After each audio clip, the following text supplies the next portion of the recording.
नमस्कार दोस्तों। चलिए आज की कहानी को शुरू करते हैं।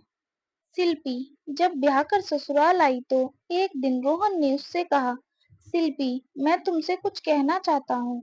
हाँ बोलो ना, क्या बात है रोहन। शिल्पी मैं जानता हूँ तुम इतनी ज्यादा पढ़ी लिखी हो और आजकल हर लड़की अपने पैरों पर खड़ी होना चाहती है। हो सकता है तुम भी यही चाहती हो। रोहन तुम कहना क्या चाहते हो, मुझे खुलकर बताओ। शिल्पी यदि हो सके तो तुम नौकरी मत करना। माँ का पूरा जीवन ही बीत गया सबके लिए काम करते हुए। मैं चाहता हूँ कि उन्हें भी अपनी बहू के आने के बाद थोड़ा आराम मिले। मैंने देखा है शिल्पी, पहले हमारा संयुक्त परिवार था। चाचा चाची, ताऊ ताई और सबके बच्चे साथ ही रहते थे। जब तक वे साथ रहते थे तब तक ताई और चाची हमेशा काम से जी चुराती थी और पूरा काम माँ के ऊपर ही आ जाता था।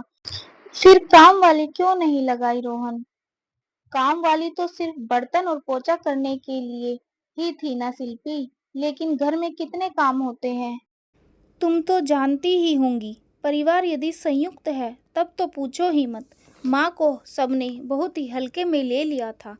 सब उनसे अपना काम निकलवा लेते थे। माँ बेचारी कभी भी किसी को मना नहीं कर पाई। शिल्पी काम वाली तो हम और काम के लिए भी रख ही सकते हैं, लेकिन दिन भर यदि माँ को तुम्हारा साथ भी मिल जाएगा तो उन्हें भी अच्छा लगेगा। रोहन बोला, यह कोई ज़बरदस्ती नहीं है, यह केवल मेरे मन की बात है जो मैं चाहता हूँ। मगर यदि तुम ऐसा नहीं करना चाहती तो कोई बात नहीं। माँ तो जब तक उनके हाथ पांव चलेंगे सब संभालती ही रहेंगी। शिल्पी ने कहा, यदि ऐसी बात है तो मैं नौकरी के बारे में कभी सोचूंगी भी नहीं। मैं उनका पूरा ख्याल रखूंगी। रोहन ने खुश होते हुए कहा, थैंक यू शिल्पी, लेकिन तुम घर से जो चाहो कर सकती हो, जिसमें तुम्हें रुचि हो। शिल्पी ने इसके बाद नौकरी के विषय में कभी सोचा ही नहीं। वह 11वीं तथा 12वीं के बच्चों को ट्यूशन देने लगी। घर के कामकाज के बाद वह बच्चों को पढ़ाती थी और इसके अच्छे खासे पैसे भी मिल जाते थे। शिल्पी घर का ख्याल भी रख रही थी और कमा भी रही थी। वंदना और शिल्पी बड़े प्यार से मिलजुल कर घर का काम करते थे। इसी बीच वंदना के छोटे बेटे सोहन का विवाह तय हो गया। सोहन को काफ़ी समय से अर्पिता नाम की लड़की बहुत पसंद थी और दोनों शादी करना चाहते थे। जब वंदना को पता चला तो उन्होंने अजय से कहा। अजय को लव मैरिज से कोई आपत्ति नहीं थी। अजय ने कहा, बस लड़की ऐसी हो जो हमारे परिवार में निभ जाए, तुम्हारी तरह शिल्पी का हाल ना हो बस। ठीक है, चलो फिर करो तैयारियां शादी की। अर्पिता और सोहन का विवाह हो गया। वंदना केवल इतना चाहती थी कि जैसे शिल्पी परिवार में घुल मिल गई है वैसे ही अर्पिता भी घुल जाए, लेकिन वैसा नहीं हुआ। छोटी बहू अर्पिता शिल्पी से एकदम अलग थी। अर्पिता ने पहले दिन से ही अपना रंग दिखाना शुरू कर दिया था।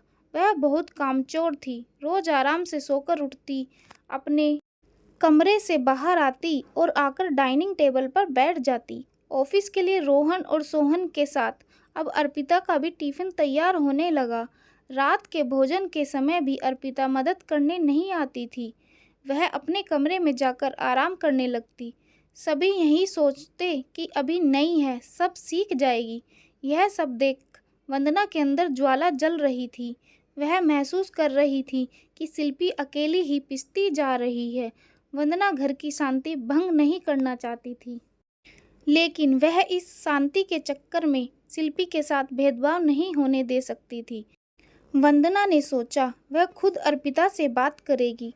शिल्पी की तरफ जब भी वंदना देखती तो उसे उसके रूप में वह स्वयं ही दिखाई देती, कोहलू के बैल की तरह जुती हुई। एक दिन वंदना ने अर्पिता को आवाज़ लगाते हुए कहा, अर्पिता बेटा जरा मेरे कमरे में आओ। अर्पिता कमरे में पहुंची और बोली, हाँ माँ बोलो ना, ऐसी क्या बात है। देखो अर्पिता, हमारे घर में हम सब एक संयुक्त परिवार में रहते हैं और यहाँ पर सभी का कर्तव्य है कि सब मिलकर काम करें। किसी एक पर काम का बोझ डाल देना सही नहीं है। तुम्हें भी हाथ बटाना चाहिए। माँ हाथ तो बटा रही हूँ, मैं ऑफिस जाकर बाहर का काम संभाल लेती हूँ और शिल्पी जी घर का। नहीं बेटा, तुम नौकरी अपनी खुशी के लिए करती हो। शिल्पी भी तुम्हारे जितनी पढ़ी लिखी है, पर घर की जिम्मेदारियों के कारण उसने नौकरी नहीं की। तो माँ, एक काम वाली और रख लेते हैं ना, पैसे मैं दे दूंगी। बात पैसे की नहीं है। सबने शुरू से घर का अपने हाथों से बना हुआ स्वादिष्ट भोजन ही खाया है। ठीक है माँ, मैं आपकी बातों का ध्यान रखूंगी। गुस्से में तिलमिलाती अर्पिता अपने कमरे में चली गई। सोहन ने उससे कहा, क्या हुआ अर्पिता, बड़े गुस्से में लग रही हो। अब तुम्हारे घर में मुझे ताने मिलने लगे हैं, मैं काम नहीं करती हूँ। अरे तो काम वाली रख लो ना। हाँ, मैंने भी कहा था, माँ ने इनकार कर दिया। मैं बात करूँगा माँ से, तुम मूड ठीक करो अपना। हफ्ता यूं ही गुजर गया। अर्पिता ने वंदना की बातों पर कोई ध्यान नहीं दिया। सोहन ने वंदना से कहा, माँ, अर्पिता कह रही थी कि माँ काम की वजह से उससे नाराज है। सोहन, मैं नाराज नहीं थी, प्यार से समझा रही थी कि एक के कंधों पर पूरा काम नहीं होना चाहिए। माँ तो एक नहीं, 2 काम वाली रख लो। सोहन, तुम चिंता मत करो, मैं सब संभाल लूँगी। तब तुरंत ही शिल्पी उनके पास आई और कहा, अरे छोड़ो ना माँ, अर्पिता अभी छोटी है, ना समझ है, सब समझ जाएगी। बेटा, यही गलती तो मैंने भी की थी, इसलिए सभी ने मेरा फ़ायदा उठाया। मैं हमेशा पिसती ही रही। वे सब अपने परिवार के साथ घूमने जाते रहे। सब कहते वंदना बहुत अच्छी है, घरेलू है। बेटा, मैं नहीं चाहती कि ये सब तुम्हारे साथ भी हो, पर माँ, इस तरह घर में कलह होगी और परिवार टूट जाएगा। लेकिन आज कोई है हमारे साथ शिल्पी? सब चले गए ना छोड़कर, मेरी अच्छाइयों को ताक पर रखकर? नहीं माँ, हमें थोड़ा और इंतजार करना चाहिए। लेकिन वंदना ने शिल्पी के लिए अपनी चुप्पी तोड़ दी। अब वह अर्पिता को खुद ही काम करने के लिए कहने लगी। रात को वंदना ने अर्पिता को आवाज़ दी, अर्पिता, शिल्पी को रोटी बनाने में मदद कर दो और सब्जी जरा काट दो। अर्पिता नाक मुंह चढ़ाकर ही सही कुछ दिन काम करती रही। फिर एक दिन चिढ़कर बोली, माँ, मुझसे नहीं होगा, आपको कहा था ना। माँ, काम वाली रख लो। अब रोज की कलह शुरू हो गई। सोहन हमेशा अर्पिता की ही तरफदारी करता। एक दिन तो अर्पिता ने अपना सारा गुस्सा शिल्पी के ऊपर ही उतार दिया और कहा, जी, मैं सब समझती हूँ, आप ही माँ को भड़काती हो। शिल्पी को यह सुनकर अच्छा नहीं लगा और उसकी आंखों से आंसू बहने लगे। वंदना का तो दिमाग खराब ही हो गया। उन्होंने कहा, अर्पिता, तुम गलत सोच रही हो। शिल्पी ने मुझे कभी भी कुछ नहीं कहा, लेकिन मैं जिस चक्की में जीवन भर पिसती आई हूँ, उसी चक्की में शिल्पा को नहीं पिसने दे सकती। तुम्हें यदि ऐसा लगता है कि बिना किसी को मदद किए तुम सही कर रही हो, तो तुम सोहन को लेकर अलग रहने जा सकती हो। अर्पिता ने तुरंत ही सोहन को आवाज़ लगाई, सोहन, देखो तो, माँ हमें घर से निकाल रही है। सोहन ने वंदना से कहा, माँ, मैं अर्पिता का अपमान हरगिज सहन नहीं करूँगा। और सोहन अपनी माँ से बोला, माँ, हम अब यहाँ नहीं रहेंगे। अगले 4-5 दिनों में सोहन ने रहने के लिए मकान ढूंढ लिया। अर्पिता और सोहन को जाते समय शिल्पी ने उन्हें रोकने की कोशिश की। शिल्पी ने कहा, अर्पिता, प्लीज़ मत जाओ, हम मिलकर रहेंगे ना। नहीं जीजी, जहाँ शांति ही नहीं, वहाँ रहने से क्या फ़ायदा। इतना कहकर वह सोहन के साथ चली गई। वंदना टूटते परिवार को देखती रही। अजय शांत थे कि ये महिलाओं का आपसी मामला है। अर्पिता अलग तो चली गई, लेकिन अब अकेले ही घर की सारी जिम्मेदारी उस पर आ गई। दूध, सब्जी, भाजी, अनाज सब उसे ही ध्यान रखना पड़ता। वहाँ तो यह सब शिल्पा देख लेती थी। अर्पिता ने कुछ दिन शौक में यह कर लिया, लेकिन अब उसको परेशानी होने लगी। काम वाली बाई ढंग से काम नहीं करती, उस पर भी नज़र रखनी पड़ती थी। खाना बनाने वाली के हाथ का खाना ना सोहन को भाता, ना अर्पिता को। वंदना और शिल्पी के हाथों का बना स्वादिष्ट खाना उसे दोनों समय याद आता। सोहन को अब अपने परिवार की जुदाई बहुत खल रही थी। अर्पिता भी कहाँ खुश थी। एक दिन सोहन ने कहा, अर्पिता, यहाँ तो बहुत ही मुश्किल हो रही है, काश तुमने थोड़ा समझ लिया होता। माँ थोड़ी सी मदद ही करने का तो बोल रही थी। और अर्पिता बोली, तुम भी तो थे। वहाँ मुझे अकेले को दोष क्यों दे रहे हो? अब उन दोनों के बीच झगड़े शुरू हो गए। इसी बीच अर्पिता प्रेग्नेंट हो गई। उसने अपनी मम्मी को बुला लिया। मम्मी कुछ दिनों के लिए आ गई, लेकिन वह 15 दिन रहकर ही वापस अपने घर चली गई। सोहन अब कई बार शाम को वंदना के पास आकर रात का खाना खाने लगा। जब उसने वंदना को बताया कि अर्पिता प्रेग्नेंट है, तो पूरे घर में खुशी की लहर दौड़ गई। वंदना ने कहा, वहाँ उसका ख्याल रखने के लिए कोई नहीं है। यदि तुम दोनों चाहो तो यहाँ आकर भी रह सकते हो। सोहन कोई जवाब नहीं दे पाया। जब वह घर गया तो उसने अर्पिता से पूछा, अर्पिता, क्या हम वापस घर चलें? ये क्या बोल रहे हो? अब इस तरह जाने में क्या हमारी पहले की तरह इज्जत रह पाएगी? मैं जाने के लिए तैयार नहीं हूँ। वंदना और शिल्पी जानते थे कि अर्पिता का अभिमान उसे वापस नहीं आने देगा। उन्होंने हर रोज़ सोहन के हाथ से अर्पिता के लिए कुछ न कुछ उसकी पसंद की चीज़ें भेजना शुरू कर दिया। अर्पिता ने फिर से अपनी मम्मी को आने के लिए फ़ोन लगाना शुरू कर दिया।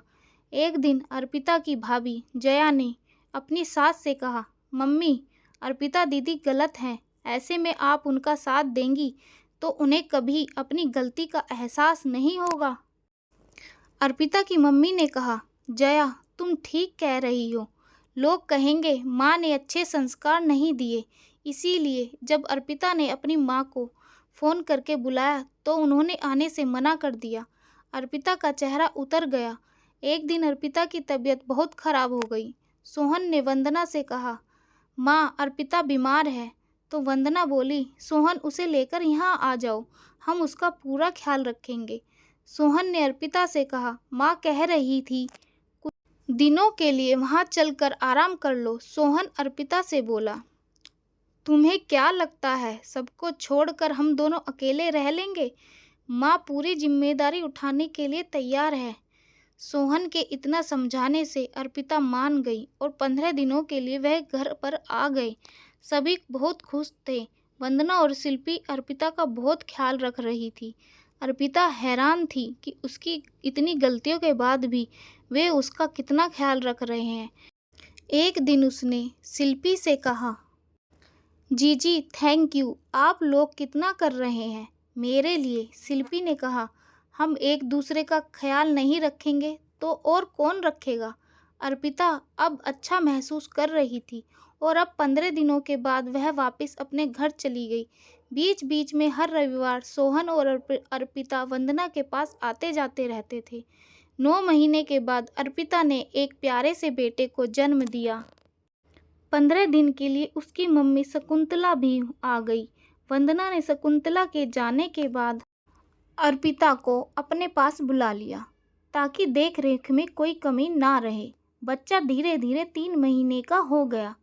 एक दिन अर्पिता ने वंदना से कहा, माँ, अब मैं बच्चे को संभाल सकती हूँ, मुझे अब जाना चाहिए। अर्पिता, यह घर तुम्हारा है, तुम यहाँ रह सकती हो, कभी भी संकोच मत करना। अर्पिता ने कहा, माँ, मैं जानती हूँ। अर्पिता और सोहन फिर अपने दूसरे घर में चले गए। अब अर्पिता का ऑफिस शुरू हो गया था। बच्चे को ऑफिस जाते समय अर्पिता ससुराल में छोड़ देती थी। वंदना और शिल्पी बच्चे का पूरा ख्याल रखते। धीरे धीरे काफ़ी जवाबदारी वंदना और शिल्पी पर ही आ गई। एक दिन अर्पिता ऑफिस से सीधे अपनी माँ के घर आई। वह डोर बेल बजाने ही वाली थी कि उसे भाभी की आवाज़ आई। वह मम्मी से कह रही थी, गलती तो अर्पिता दीदी की है, पिंकू की सारी जिम्मेदारी शिल्पी भाभी और आंटी पर ही तो है। अर्पिता दीदी तो पिंकू को छोड़कर सुबह ऑफिस चली जाती हैं। ये तो वह लोग बहुत अच्छे हैं मम्मी, जो दीदी के इतने खराब व्यवहार करने के बावजूद सब कुछ कर रहे हैं। अपनी मम्मी और भाभी की ऐसी बातें सुनकर अर्पिता की रूह कांप गई। उसका हाथ अपने आप ही डोर बेल से नीचे आ गया और वह उल्टे पांव वहाँ से चली गई। वह रात भर सो नहीं पाई। उसे बार बार वही शब्द कानों में सुनाई दे रहे थे। उन शब्दों की गूंज उसके मन मस्तिष्क को भेद रही थी। वह सुबह उठी तो उसने सोहन से कहा, सोहन, मुझे घर ले चलो इसी वक्त। क्या हुआ अर्पिता, काफ़ी उदास दिख रही हो। सोहन, प्लीज़ कुछ मत पूछो, मुझे लेकर चलो। ठीक है अर्पिता, चलो। पिंकू को गोद में उठाकर अर्पिता सोहन के साथ घर के लिए निकल गई। घर नज़दीक ही था। घर पर पहुंचकर उसने पिंकू को वंदना की गोद में देते हुए कहा, माँ, यह लो आपका पोता।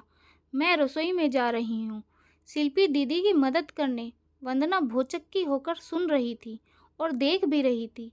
अर्पिता फिर रसोई में गई जहाँ शिल्पी खाना बना रही थी। अर्पिता ने कहा, जी जी हटो, आज से रोज मैं भी आपको गर्मा गर्म रोटी बनाकर खिलाऊंगी, जैसी आप सबको खिलाती हो, पर आखिर में खुद ठंडी ही खा लेती हो। शिल्पी ने उसकी तरफ देखा तो अर्पिता की आंखों से आंसू बह रहे थे, जिसमें उन आंसुओं के साथ उसका पूरा अभिमान बहता हुआ साफ दिखाई दे रहा था। आंखों में वह अपनापन था जो इससे पहले कभी नहीं दिखाई दिया था। शिल्पी ने कहा, मेरी छोटी बहना पगली, रो क्यों रही हो? आज तो मेरी अर्पिता बड़ी हो गई है, समझदार हो गई है। यह कहते हुए शिल्पी ने उसे सीने से लगा लिया। पिंकू को गोद में लिए वंदना रसोई के दरवाजे पर खड़ी यह दृश्य देख रही थी। तभी उसकी नज़र शिल्पी से मिली। तब शिल्पी ने कहा, देखो माँ, मैं ना कहती थी कि अभी अर्पिता छोटी है, ना समझ है, धीरे धीरे सब समझ जाएगी। आज हमारी अर्पिता बड़ी हो गई है माँ, और समझदार भी। अर्पिता ने झुककर वंदना के पैर छुए और कहा, माँ, मैं गलत थी। अब मुझे समझ में आ गया है कि अकेले रहना कितना मुश्किल है। यदि परिवार का साथ हो तो हर चीज़ आसान लगने लगती है। माँ, मुझे माफ़ कर दो, मैं स्वार्थी हो गई थी। मेरा मेरा करने में हमारा शब्द तो मैं भूल ही गई थी। आज यदि कोई पिंकू को मुझसे दूर कर दे तो यह सोचकर ही मेरी रूह कांप जाती है, और मैं पागल सोहन को आप लोगों से दूर करने चली थी। वंदना ने कहा, अर्पिता, काश तुम्हारी माँ की तरह यदि हर माँ अपनी बेटी को सही रास्ता दिखलाए तो फिर कोई अर्पिता अपने सोहन को लेकर अलग नहीं रहेगी, और कोई सोहन अपने माँ बाप से जुदा ना हो पाए। आज हमारे समाज के टूटते बिखरते परिवार में हर माँ और हर बेटी यदि थोड़ी समझदारी, थोड़ा धैर्य और थोड़ा एडजस्टमेंट करना सीख जाए तो फिर हमारे परिवार टूटेंगे नहीं, बल्कि और मजबूत होंगे, जिनमें रहना स्वर्ग की अनुभूति करने से कम नहीं होगा। आज हमारा परिवार उसी सुख को महसूस कर रहा है। मैं सोच रही हूँ कि मैं कितनी भाग्यशाली हूँ बेटा। अब मुझे क्या चिंता, अब तो हम दोनों को दादा दादी बनकर दोनों के बच्चों को ही संभालना है। बाकी सब तो मेरी दोनों बेटियां ही संभाल लेंगी। अब मैं रसोई से रिटायर होकर दादी का फर्ज निभाऊंगी। अब तो एक नहीं, मुझे दो दो को संभालना होगा। अर्पिता ने दंग होते हुए पूछा, माँ, यह क्या कह रही हो आप? हाँ अर्पिता, अब तुम चाची बनने वाली हो, कल ही डॉक्टर ने बताया है। अर्पिता ने फिर से शिल्पी को गले से लगा लिया। शिल्पी और अर्पिता दोनों वंदना के पास गए और दोनों उनकी बाहों में ऐसे लिपट गए जैसे वही उनकी माँ हो। यह दृश्य देखकर सभी खुश थे, लेकिन सोहन की खुशी का ठिकाना ही नहीं था। दोस्तों, कहानी अच्छी लगी हो तो लाइक करें और चैनल को सब्सक्राइब जरूर कर लीजिए। धन्यवाद।